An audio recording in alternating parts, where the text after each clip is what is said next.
प्रशांत किशोर जी से ऑडियंस ने पूछा आप पावर स्टार के क्षेत्र में आए हैं, क्या कहेंगे?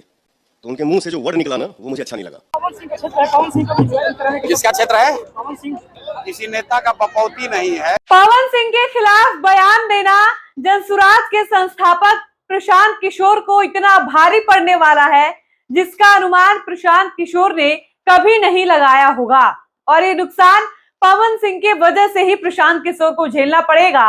तब पवन सिंह के तमाम फैंस इस बात का बदला लेंगे कि जनसुराज के जो संस्थापक है प्रशांत किशोर, उनका पवन सिंह के ऊपर एक बयान देना उनके लिए कितना ज्यादा मुश्किल पैदा कर सकता है। आप समझिए कि पवन सिंह को प्रशांत किशोर की एक बात बहुत बुरी लगी है और उस बात को पवन सिंह ने इतना ज्यादा दिल पर ले लिया है कि एक इंटरव्यू में पवन सिंह ने खुलकर इस बात को कहा है कि मैं प्रशांत किशोर जी से आज तक मिला नहीं हूं, लेकिन उनकी एक बात मुझे बहुत बुरी लगी है। आपका नाम पूछेंगे तो लोग यही कहेगा ना कि आप फलाना के गांव में आए हैं, वहां जाके आप उल्टा जवाब देंगे कि राजनीति किसी का बपौती नहीं है। तो ये सुन के अच्छा नहीं लगा। दरअसल भोजपुरी के पावर स्टार पवन सिंह ने हाल ही में एक नया इंटरव्यू दिया है और उस इंटरव्यू के दौरान उनसे तेजस्वी यादव को लेकर बातचीत की जा रही थी। इसी क्रम में उनसे कहा गया कि जनसुराज के संस्थापक प्रशांत किशोर जी हैं जो बिहार को बदलने की बात करते हैं। पवन जी, आप जरा बताइए कि आपको प्रशांत किशोर कैसे लगते हैं?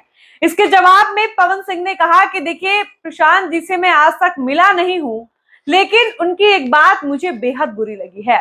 पवन उस बात की जिक्र करते हैं जब प्रशांत किशोर अपने समर्थकों के साथ आरा के सरैया बाजार में जाते हैं और वहां जब पवन सिंह के कुछ चाहने वालों ने उनसे एक सवाल पूछ दिया कि ये पवन सिंह का इलाका है, पवन सिंह का क्षेत्र है, इस पर आपका क्या कहना है?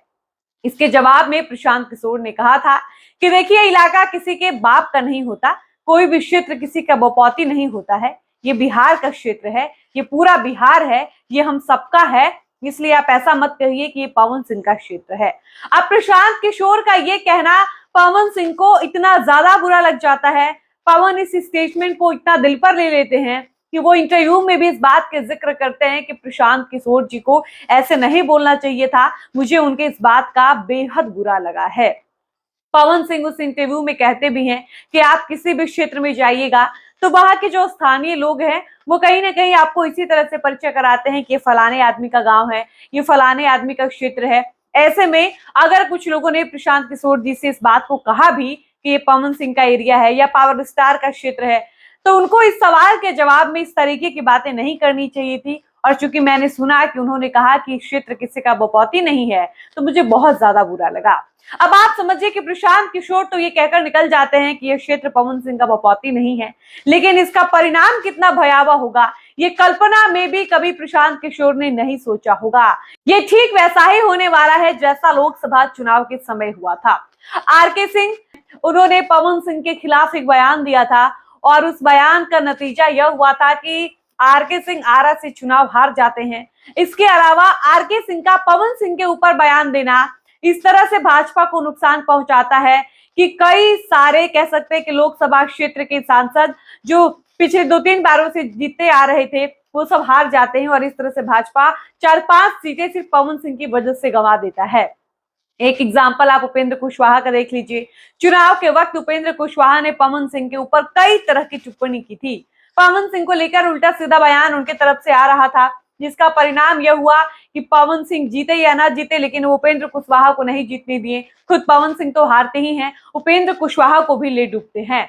तो ये पावर स्टार पवन सिंह का पावर है कि कोई भी नेता या कोई भी, हम कह सकते हैं कि पॉलिटिकल पार्टी से जुड़ा हुआ कोई भी व्यक्ति अगर पवन सिंह को लेकर कोई एक भी स्टेटमेंट उल्टा सीधा देता है तो पवन के फैंस उस स्टेटमेंट को दिल पर ले लेते हैं और उसका नुकसान बहुत ज्यादा देखने को मिलता है। लोकसभा चुनाव में आप सबने देखा, पवन सिंह अगर काराकाट से चुनाव हारते हैं तो वो एक साथ कई सारा लोकसभा को हरा देते हैं। बीजेपी कई सारी सीटों पर चुनाव लड़ रही थी लोकसभा में, ऐसे में आरा के साथ साथ और कई 3-4 ऐसे लोकसभा सीट था जहां से बीजेपी ने हाथ धोया और कहा गया कि ये सब पवन सिंह की वजह से ही हुआ।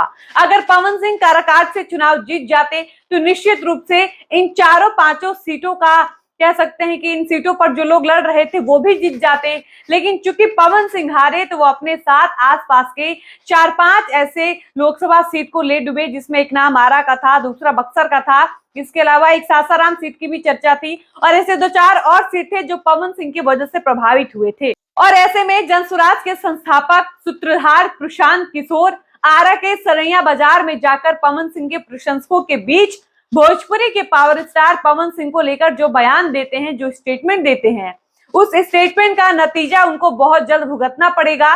और ऐसा हम इसलिए कह रहे हैं क्योंकि एक बार ऐसा हो चुका है लोकसभा चुनाव के समय, जिन जिन लोगों ने पवन सिंह को चैलेंज किया, जिन जिन लोगों ने पवन सिंह के खिलाफ बयान दिया, उन सबको पवन के खिलाफ बयान देने का नतीजा भुगतना पड़ा था, जिसका परिणाम यह हुआ था कि जिस सीट से पवन सिंह चुनाव नहीं भी लड़े, उस सीट से भी भाजपा को हाथ धोना पड़ा था। उस सीट से लड़ने वाले जितने भी नेता थे वो सब हार गए थे, पवन सिंह तो खैर हारे ही थे। उपेंद्र कुशवाहा का एग्जाम्पल हमने आपको दिया।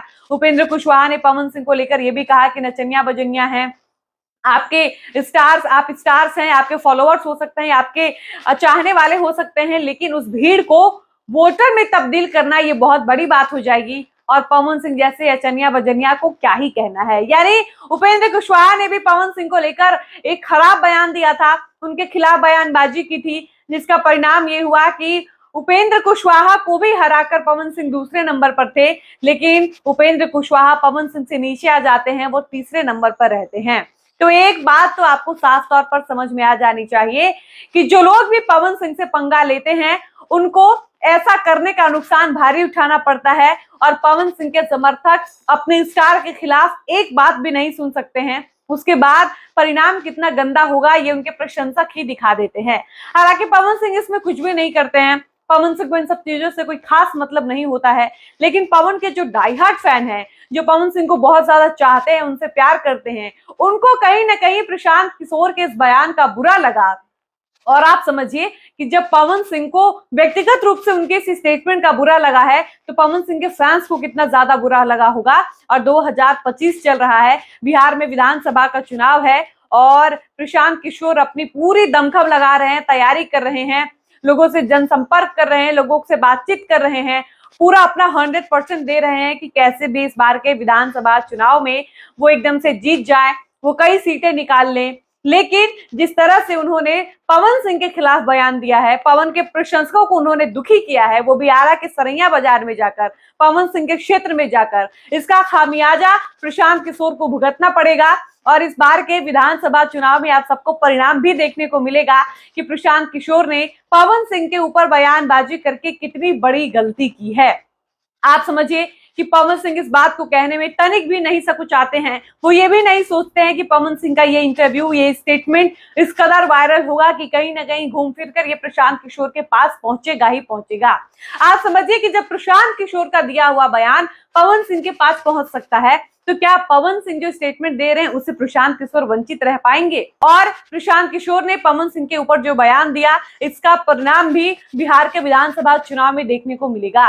बाकी पवन सिंह ने जो कहा आप उस बात से कितने सहमत है और प्रशांत किशोर के लिए आपको क्या कुछ कहना है, अपनी राय इस वीडियो के कमेंट सेक्शन में लिखकर जरूर बताइएगा। फिलहाल इस वीडियो को हम यहीं पर समाप्त करते हैं, मिलते हैं नए वीडियो में। धन्यवाद।